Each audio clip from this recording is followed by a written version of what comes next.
Okay, so moving on to today's episode, I am really excited to have my good friend Cheryl with me. She has lots of strings to her bow in that she is a professional nanny, a baby and children's sleep consultant, a parenting guru, and a reflux and colic specialist. So I really do think she's well placed to talk about the challenges that we might face when it comes to feeding our children and also involving them in the kitchen. And I'm really hopeful, and I'm sure she will, but that she will offer some insight on how we can overcome this. So Cheryl, hello, welcome.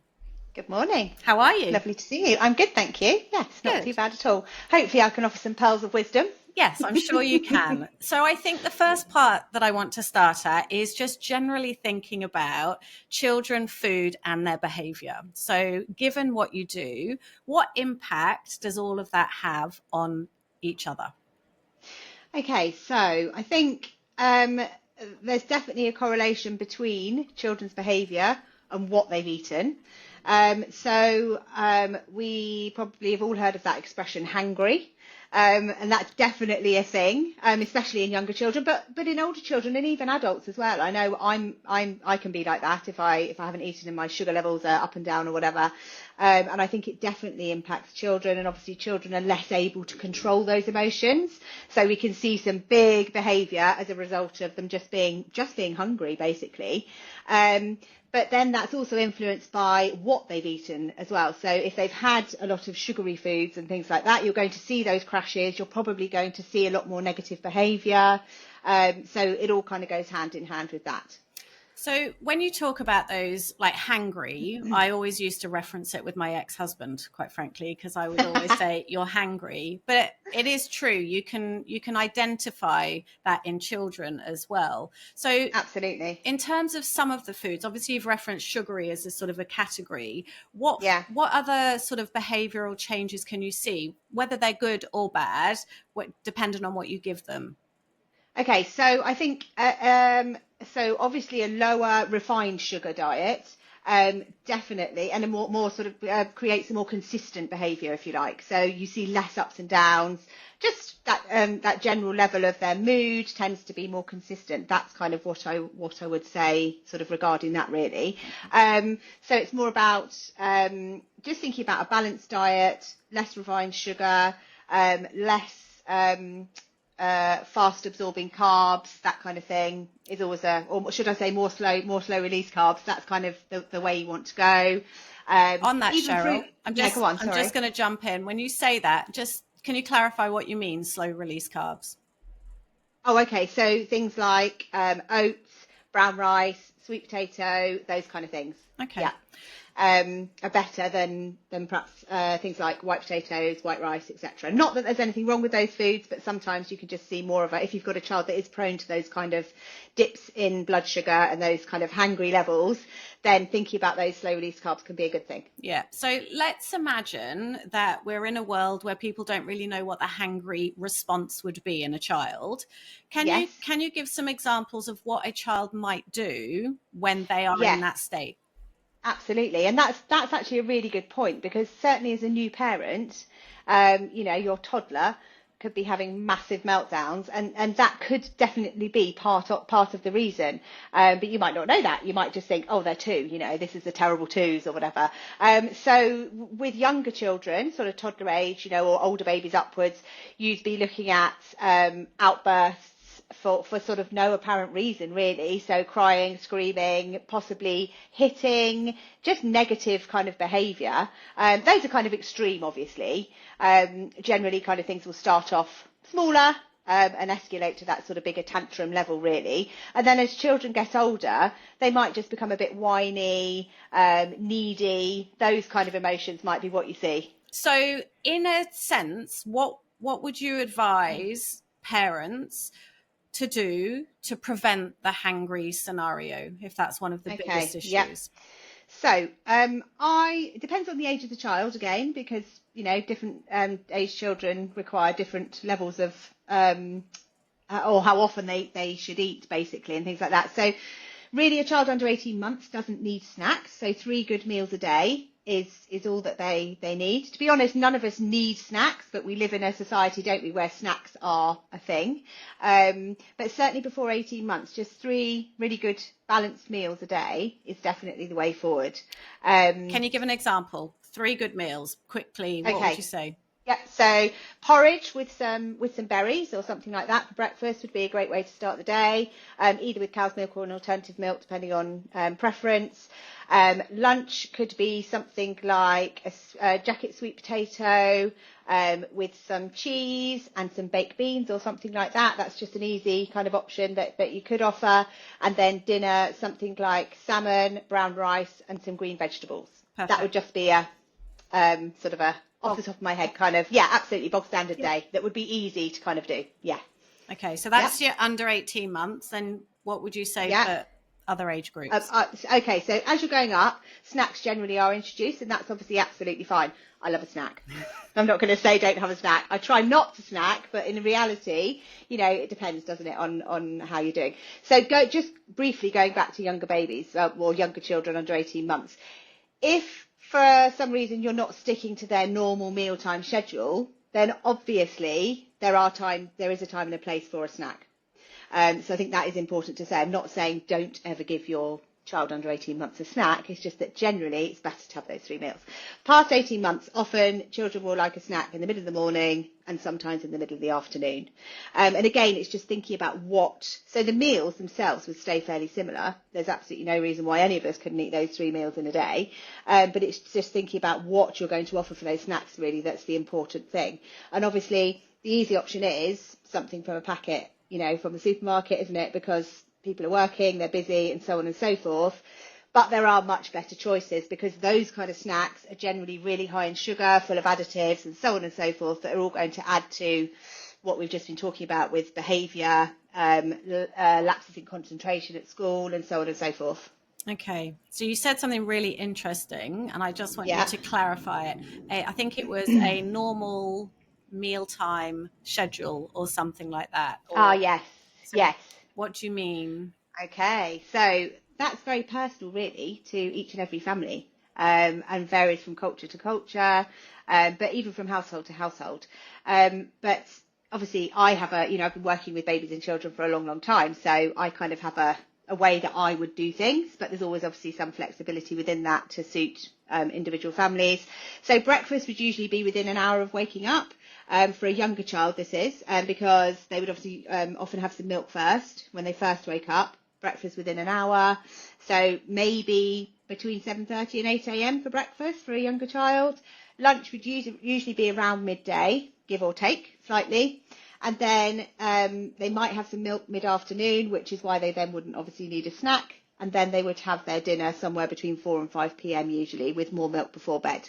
So that would be for a younger child under 18 months.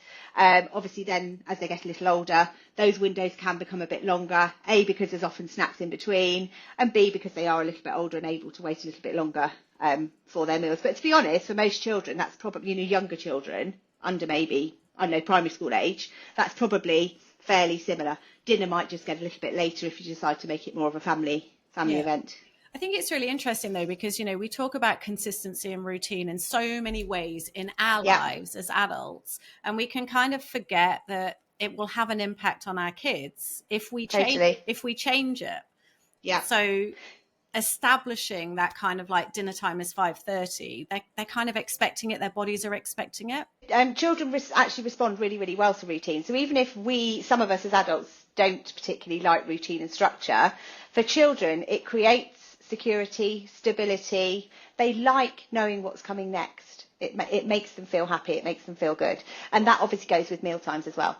And at the end of the day, we do, whether we like routine or not, all of us have quite a lot of routine in our lives, don't we? We all get up in the morning and brush our teeth. Mm-hmm. Generally, we have breakfast, we have lunch, blah, blah, blah, and so on and so forth. So I think, yeah, routine with children, in my opinion, is key for those reasons that I've just said. Okay. And I think one of the things I want to ask you, and I don't know if this is something that you do experience, but because you nanny, you Yes, obviously go into people's homes and see their eating regime.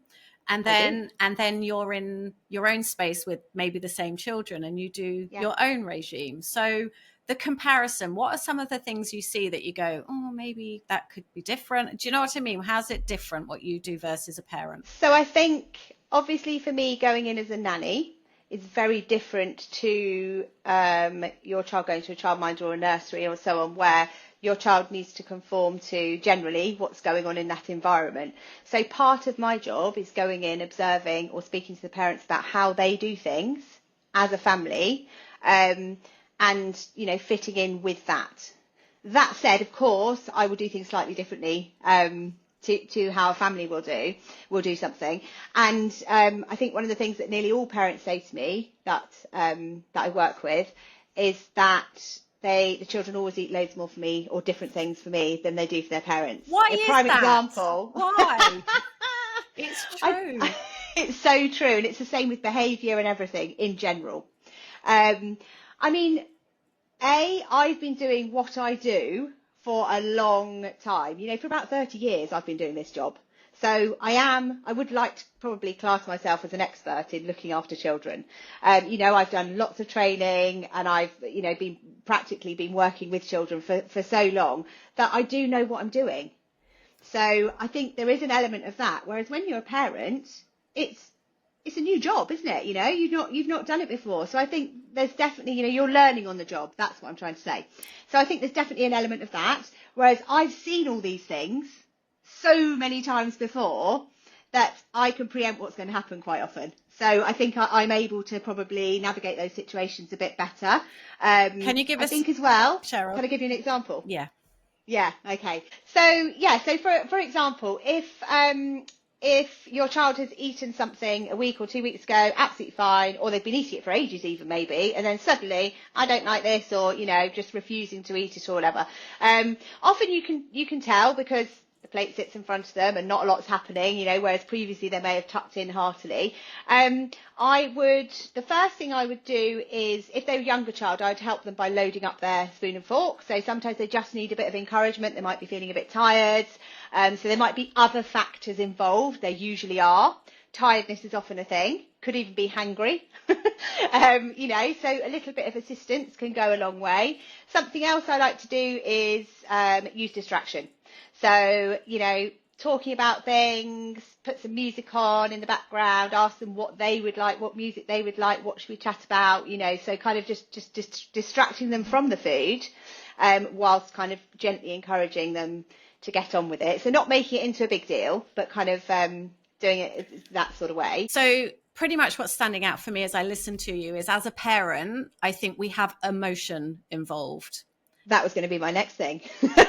Okay, so yeah, that's a big part of it. So I was literally going to go on and say that, because obviously I'm a parent as well. So I've got, you know, both things to go off. Yeah, as a parent, you are emotionally involved, invested with these children, and you know, it's a real thing. As a mum, there are these invisible things called heartstrings, and they get pulled a lot by your children. It makes it very difficult to hold as firm a boundary as when you're looking after somebody else's children. However, I think because I knew this as a parent, because I'd already worked as a nanny for quite a long time and worked with children and things for quite a long time, I knew, even though my heart was saying one thing, I was able to usually stay that bit sort of firmer in my boundaries, because I knew the consequences. And children, you know, they know what's going on. They're not silly. And if they see a little way through, they will play on that every time after that's happened once. Then that will become the new precedent, and they will continue to kind of see the chink in your armour. Okay, so you know, we're talking here that the parents emotionally invested, you're one step removed. You've talked about distraction. You've talked about putting food on a fork or a spoon for a younger child. What else can we do to dial down the emotion and make them eat their food? So a good way to start is, I always say, at dinner time in the evening, serve something or some things on their plate that you know they are going to eat. This is when you're trying to kind of change those boundaries and perhaps the reactions that you've been having from your child towards food. So making sure there's some things at dinner time in the evening on their plate that they're going to eat, because you're putting your child to bed for the night fairly soon after dinner, and we're all worried about them being hungry overnight, aren't we? So you don't want them to be hungry overnight. So I always say at dinner time, putting some things on their plate that they're going to eat, accompanied by some things that you are not so sure whether they're going to try, is a good place to start. This is when you're trying to change the boundaries around food and so on. Okay. So and then maybe at lunchtime and at breakfast time, possibly, if you want to, I'd suggest trying more foods that are a little bit more adventurous for them, that you're not sure how they're going to respond, because then you know that you've still got dinner time to get in that good meal. So we have got, again, just as strategies, put something on their plate that they're going to eat, distract them, load things. One of the things I found really helped my youngest was to get them involved with the choice of what was going to be eaten. What do you think about that kind of thing? Yeah, I'm absolutely all for that. I think getting children involved in the kitchen, often if they've been involved in the making of something, they immediately want to try it because they've been involved in the making. So yeah, I'm all for that. From a really young age, I love involving children in cooking. So that's definitely a big positive, because I think they are way more inclined to try something if they've been involved in cooking. Yeah. And the other thing I did with him was I tried to take the focus away from the food by relating it to something else. So a map and going to a country. And do you know what I mean? Great idea. Yeah. Absolutely. Yes. Yeah, that's a really nice idea as well. And that almost goes in line with not distraction, but it's along those lines, so you're not making it all about the food, because it can very quickly become an issue. And I think for children, especially younger children, they don't have a lot of control over things in their life as young children. And I think so the things that they can control quite easily are food and sleep. So therefore, it's an easy thing for them to latch onto, to try and control. So if we can take away, like you say, the stress or, the focus of food, if that is the issue, then that's definitely a great idea for sure. Perfect. Yeah. The other thing I was going to say is that if you putting foods on children's plates, even if they're probably not going to eat them, is still giving them exposure to those foods. It's desensitizing. So they're getting used to having those foods on their plate. They're tolerating them being there. They might touch them. They might lick them eventually. And they're looking at them. So there is a lot to be said for that as well, even if they don't eat them, and it's quite frustrating.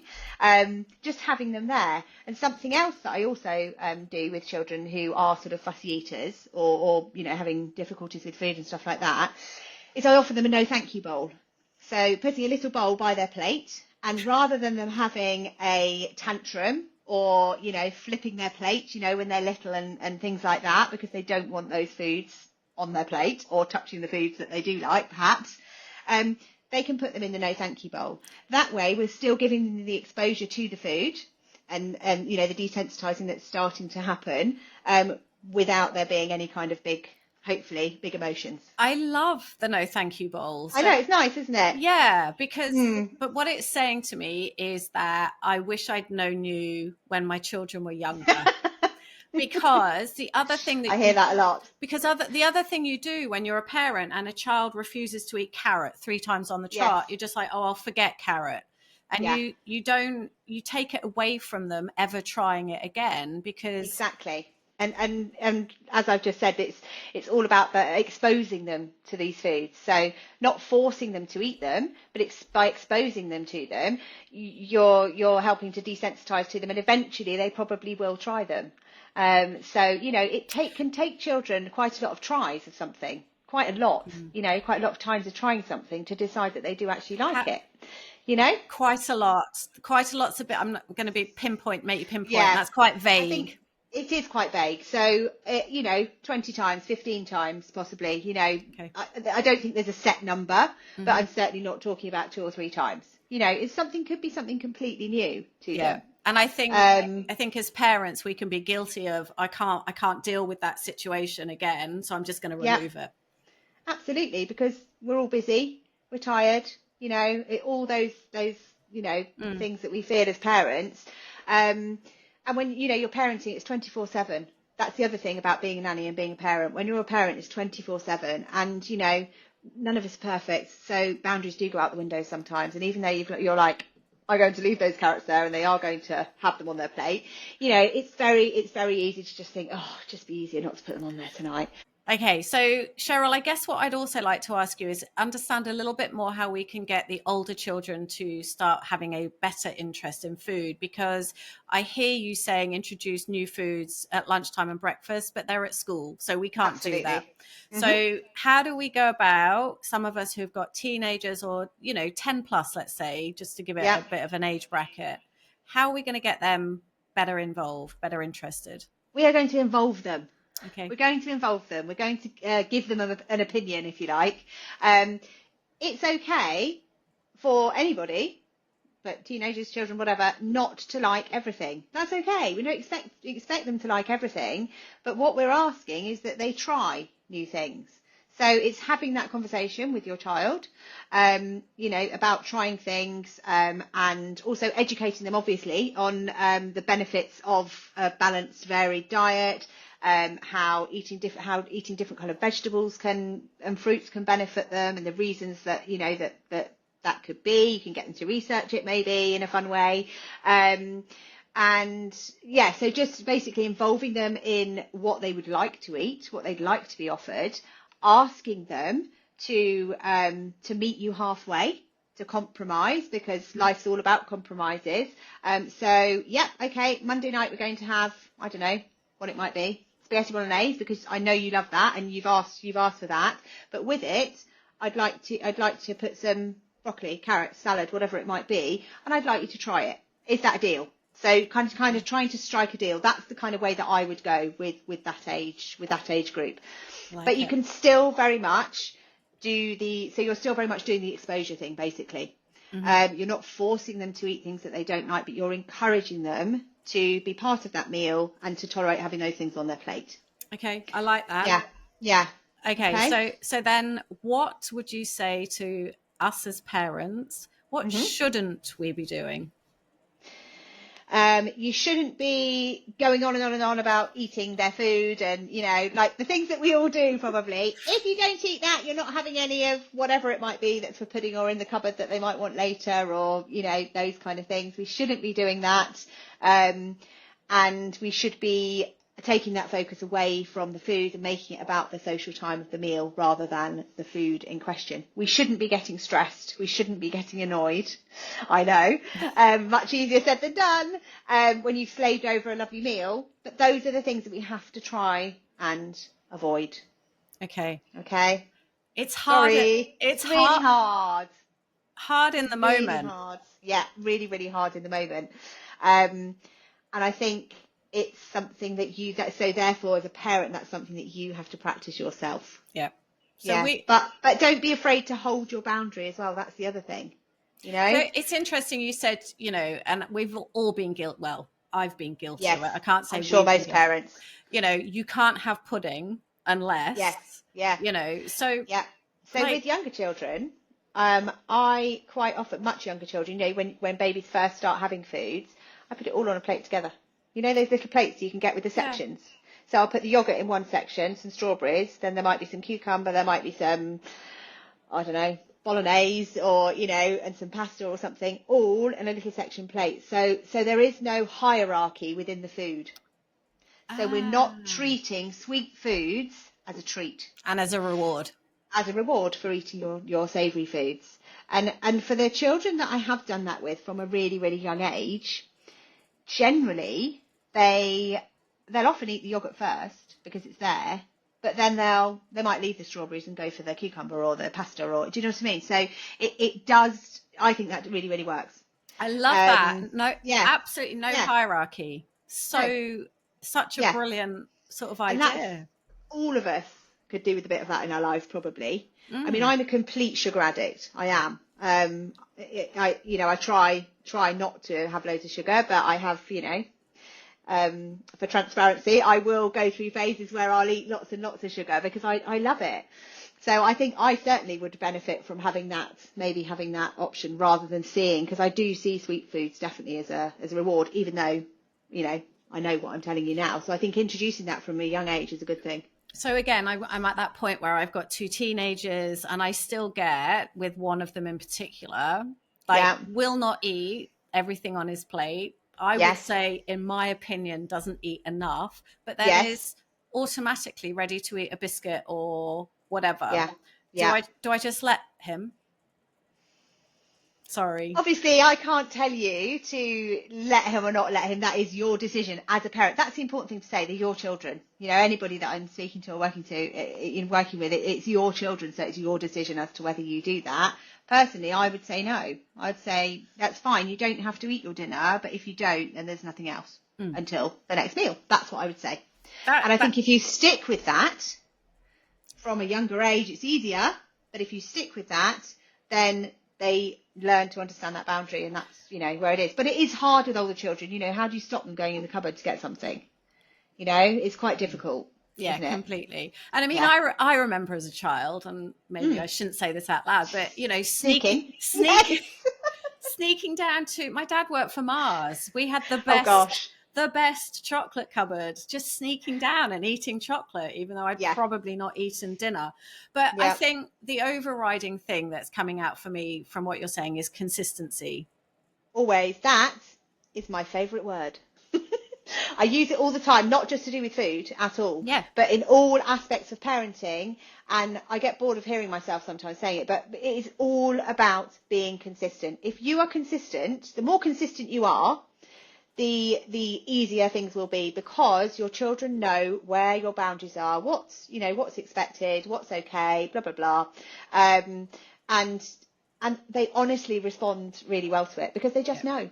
They just know how things are, and you don't tend to see these, this erratic behaviour around food or anything else, because they know the boundaries. Yeah, so definitely. Everything tends to be much more of an even keel. So obviously you're a sleep specialist as well. Talk to us if there is any correlation between food and sleep. So again, there can be.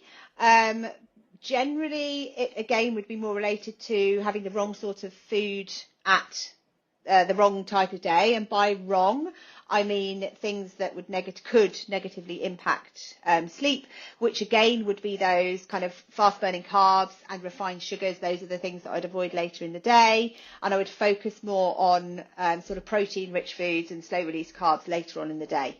All right. So that's kind of the only real thing I would say in terms of what you might think about. Does it matter what time they eat or things like that? Not especially. Again, with babies, it can.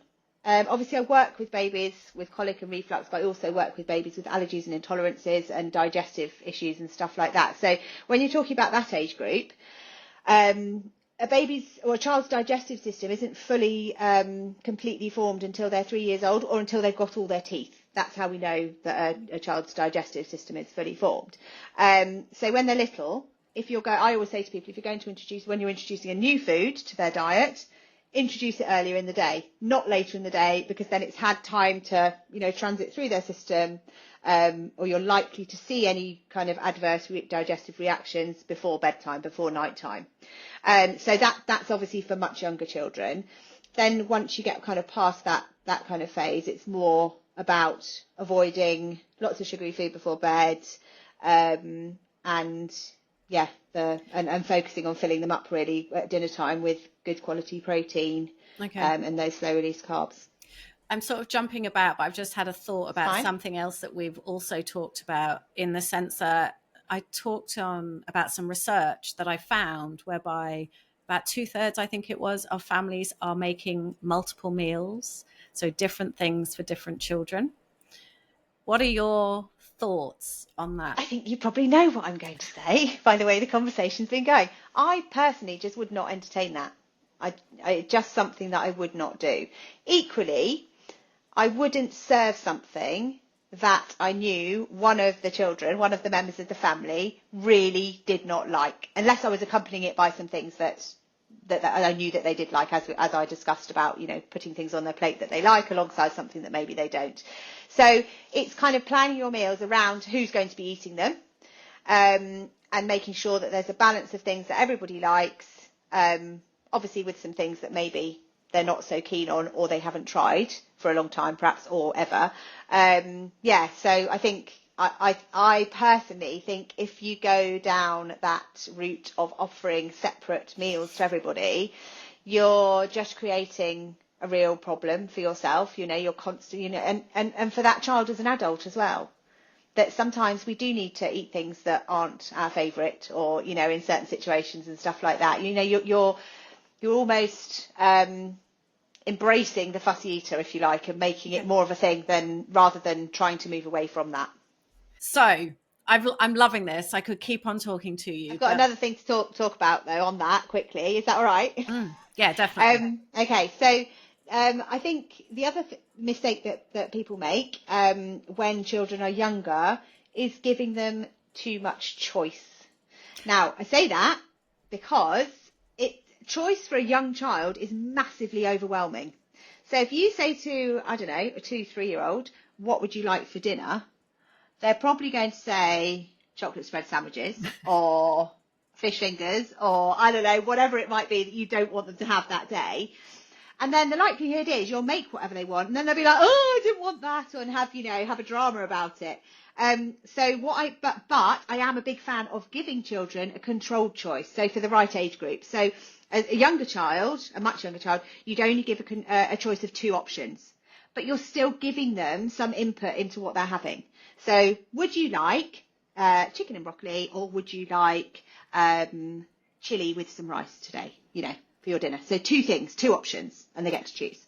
I mean, I think it's really interesting. You say that younger children find choice overwhelming. I would argue that actually, yes. my 14-year-old still would be the same. Yeah, 100%. But don't we all? How indecisive are most of us? If I said to you, what do you want for dinner tonight? It's the worst question, isn't it? We know that question, we all hate it. I mean, I regularly ask my husband, or if my son's here or whatever, I regularly ask, what do you want? Because I don't want to decide what we're going to have again, and I'm sure every mother in the land feels like that. Yeah. So I think you're right. That definitely, giving 2 choices, you're still giving a choice, but you're making it manageable. Yeah. So that's quite a nice thing to do. So you're involving them in the process, but you're not overwhelming them and opening yourself up for possible. Yeah, definitely. Okay, amazing. All right, we've got to move on, because obviously I know you as well, because you own a Thermomix. I do. Tell me why you got one. So this is quite a funny story, really. So when I was working as a nanny, in my very first placement from college, I was only about 16, 17. And the family I worked for, the dad was Swedish, and they had this machine in their kitchen. And I was like, what is that? So anyway, I remember her making soups and sauces and things in it. And obviously it was a much older Thermomix, because this is going back over 30 years. I never really thought about it again. And then somebody I know, on Facebook, I was seeing these posts about Thermomix, and it got me very curious. I love a gadget. I love anything that makes my life easier. I am also a bit impulsive, so I kept looking at this thing, but obviously it's a big investment. So I kept looking. I was what I would call a lurker for about a year, I think. Kept looking, and then eventually had a demo and so on, and was just blown away by the Thermomix and what it could do. I mean, literally mind-blowing when you first see it. I think the first sort of few times you see it. Then I still thought about it a little bit, because I was like, oh, can I afford it? And so on, like probably a lot of people are. And then there was a point where I just thought, you know what? I want it. That's it. And I am, when I decide on something like that, I'm quite, decisive. So there we go. Nearly 2 years ago now, I got my Thermomix. And yeah. How has it changed your world? So I think for me, it's the speed at which it does things that would take me forever, like chopping and, those kind of things, and being able to make food that easily, that would before have been like a real pain. So like a risotto, for example, none of this standing over, stirring it, pouring in the stock gradually, all that malarkey. I love eating risotto, but I would mostly save it for when I went to a restaurant because I couldn't bother Hmm. to cook it. And also I love cooking from scratch, and it's just made that so much easier to do all the time rather Hmm. than the majority of the time, Yeah. you know, No. because there's no need to eat processed food because I can make everything myself so easily. Yeah, And you use the word gadget. Is it a yeah, gadget? Is it a gadget, or would you describe it differently now? totally differently. It's not a gadget at all because 2 years down the line, and I still use it multiple times every day. Whereas every other gadget that I've bought, bread makers, Actifries, the list, air fryer even, all those things, I either hardly ever use now or I discarded long ago because I got bored of those. Yeah. Whereas the Thermomix is, with 90,000 recipes or whatever on cooking, you're never going to get bored. And it also helps with that inspiration as well. When you're lacking, what we were just Hmm. talking about, lacking in inspiration of what to cook. Yeah. Yeah, it's And helped with that. your children that you look after, do you Mm, ever get them to use it? I do. And They what? absolutely they love it. They absolutely love it. So again, obviously you're involving them in the cooking process, which is brilliant. So I love cooking with children. Um, and actually, when I cook with really young children, obviously very very young, I wouldn't use the Thermomix. But even from about 2, I have them up on the counter with me, Hmm. and we talk about we don't touch this or we don't do whatever and those kind of things. But they love pressing the button, they love pouring things in, they love seeing what's happening. Sometimes you don't need the measuring cup in and they can look through, if it's, making a dough or something like that. Yeah, and it's just really positive. And children of this generation are used to technology. So they know what to do. Like they know to click the green button for next and, turn the dial and stuff. It's sort of almost second nature to them. So yeah, definitely. I use it all the time with children. Well, it's like a little robot to them, isn't it? Yes. So I guess because you're working with children, you've just been talking about how you get them involved. Just sort of Hmm. stepping back from that, if you could pick 2 or 3 things that you make in the Thermomix, Hmm. which ones stand out for you as, kids loving? Okay, so the first one I'm going to say is the bacon and tomato spaghetti, and it's a fun thing to make because the spaghetti whirls through there. You put the spaghetti through the hole in the mixing bowl, and the children absolutely love watching that. But it just goes down really well every time. It's nutritious, it's healthy, and you can serve veg or salad or whatever with it if you want to as well. The second is the banana and oatmeal energy bars, which were really good, much healthier alternative to a Mm-hmm. shop bought, processed packaged snack. So it's always good to have some of those in. And then the third one has probably got to be the good old chunky bolognese. Mm-hmm. Because who doesn't like a bolognese? I'm yet to meet a child, I think, that isn't keen on bolognese. So that's just always one that I go back to time and time again. It's interesting because I rave about that recipe because of the Mm. texture. Hmm. I like it because it means that they're eating a textured meat Yes. dish, Yeah, and absolutely. it was the first thing I made in my Thermomix because I knew what it was supposed to look like. It's a Yes. bolognese. Everyone's It made a felt familiar. bolognese. Yeah, Uh-huh. Yeah, exactly. definitely. And with that, you can also chuck in other hidden veggies as well, which Yeah, I'm sure you probably do. But I'm a great fan of doing that, and you can actually do that with the tomato and bacon. bacon pasta as well. So anything Yeah, that you can do that in with children to get in those extra, especially if you've got a fussy eater, is always yeah. I can always do. good. I can do every vegetable. I can hide every vegetable apart from a mushroom. It doesn't matter what I put it in. There is a radar for a Yeah, mushroom and I think it darkens the colour quite a mm, lot when you put a mushroom in, doesn't it? in So anything. yeah, yeah, and the older they get, the more wise they get to these things, Yes, obviously. exactly. All right. 2 questions I always ask every guest. First Yep. one, if you had to describe a Thermomix to an alien or somebody who had absolutely no idea what it was, and in a simple way, what would you say? I think I'd say it's like the king, it's like the big boy of the kitchen appliances. Um, it yeah, and it will change your life in the kitchen. Basically, that's kind of it in a nutshell, isn't it? I think Hmm. that's kind of how I would describe it. And I'd like to say I would not want to be without my Thermomix. That's the other thing I'd say to people. Hmm. It's changed my life that much that I would never want to be without one. You'd be gutted Yeah. that you came Oh my goodness. downstairs. Yes, I would, and it had gone. Yeah. Okay, and then just a nice sort of overriding question. If time, energy, all those things weren't a part of your world, what would be your dream meal to make for you and your partner? Mm. Husband. Husband. I absolutely, well, we both do. We both really like seafood.